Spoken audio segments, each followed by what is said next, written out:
شهر رمضان الذي أنزل فيه القرآن هدى للناس وبينات من الهدى والفرقان.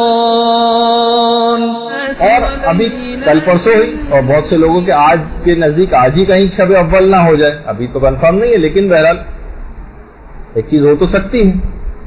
تو شب اول اور جیسے کہ کہا بھی جا رہا ہے کہ آج مطلع شاید صاف ہوگا، تو کراچی اور اس کے افق پر اس کا پاکستان کے اکثر شہروں میں صاف ہونے کی وجہ سے چاند کا نظر آنا ممکن ہے. اگر کوشش کر کے اگر چاند کا نظر آنا ممکن ہے تو ضرور چھت پہ جا کر یا کسی بھی طریقے سے چاند کو دیکھنے کی کوشش کریں. اور چاند کو دیکھنے کے بعد ایک خاص دعا پڑھی جاتی ہے، وہ آپ مفاتی سے دیکھ کر وہ ضرور پڑھیں. آنکھوں کی بیماری سے پورے سال آنکھوں کی بیماری سے آپ محفوظ ہو جائیں گے. تو شب اول چاند دیکھنا.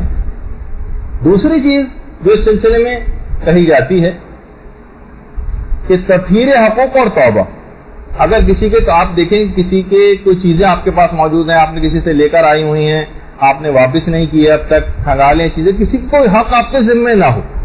خمس آپ نے نہیں دیا، آج کی رات بیٹھ کے خمس نکالیں کن کن چیزوں پر ابھی فی الحال اگر دینے کے اتنی اماؤنٹ آپ کے پاس نہیں ہے تو واقع میں شرع اس کے نمائندے سے فون پہ بات کر کے یا ان سے وقت لے لیں کہ میں اتنے دن میں اتنے مہینے میں آپ کے پاس پہنچا دوں گی. اگر ایک دفعہ اجازت مل جاتی ہے تو کم سے کم اس حرام سے آپ بچ جائیں گے. تو تطہیر حقوق اور توبہ، ایک خصوصی توبہ بھی آج کریں کہ پروردگار مہینہ شروع ہو رہا ہے، میں توبہ سے اس مہینے کا آغاز کرتی ہوں، تاکہ اب ذمے کوئی گناہ نہ ہو. سچے دل سے مصمم ارادہ کر لیں کہ اب ماہ مبارک میں تو انشاءاللہ ہوگا نہیں، اور اس کے بعد بھی میں اپنی اس توبہ کو قائم رکھوں گی جہاں تک میرے لیے ممکن ہو سکے گا.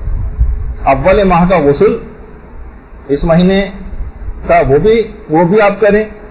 غسل توبہ کی نیت بھی اس میں شامل کر لیں، اور اسی ایک ہی غسل کے اندر غسل زیارت امام حسین علیہ السلام کی نیت بھی اسی میں کر لیں.